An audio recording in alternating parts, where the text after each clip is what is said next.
Many of them have survived extreme weather events from their home countries, hoping to talk about solutions to the crisis, only to arrive Sharm el-Sheikh to be exploited by hoteliers, taxi drivers and food vendors. In some cases, prices have been increased by more than 1,000%, while other bookings were cancelled outright without notifications.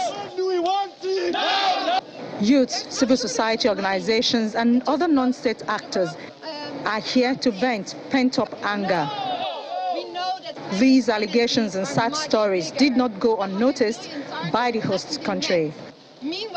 Regarding the hotels, you mentioned, we're aware of that, not attributed to NGOs or non-NGOs. We heard of cases,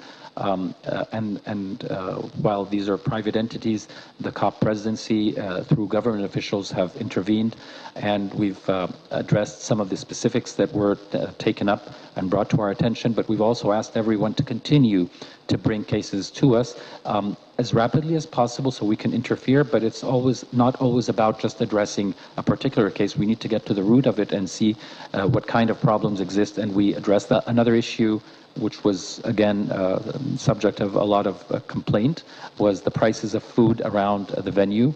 And I received that personally from many people and through not official channels, but conversations with parties and civil society organizations. And again, this was with the contractor. But Minister Shukri, the COP president, took the necessary action when it was brought to his attention. And I understand that today there was a decision, and I think it's been announced. I haven't seen the official announcement, but I saw it on Twitter. Happy people saying it's 50% off, free beverages of all types. I think soft drinks and water are free, and that's a gesture of goodwill, and that's the best that we could do, bring prices down 50%. Hopefully that brings it within reason for everyone participating. The work that you have put in. But within the event, many are keen on knowing what the United States elections will mean for the negotiations here. Speak in terms of the midterm elections and this subject, because we have had, shall we say, a disagreement on the subject. When Kathy had her bill on the floor, our colleague said, why are we having this discussion? There is no climate crisis. It's all a hoax. We have to get over that. I place my confidence in their children, who hopefully will teach their parents that this is urgent, long overdue. But again, how we will address it is to get working together. Of the United States. President Biden arrived Sharm el-Sheikh on Thursday, and in his address to the delegates on Friday evening, he says America is committed to the goal of limiting global temperature rise to 1.5 degrees Celsius and to help vulnerable countries to get there.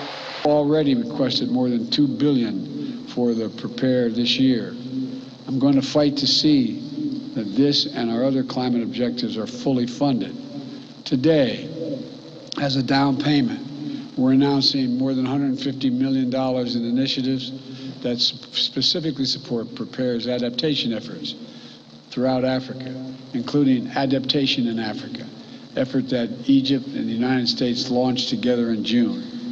Despite decades of climate talks, countries have failed to reduce global greenhouse gas emissions, and the pledges to do so in the future are insufficient to keep the climate from warming to a level scientists say will be catastrophic.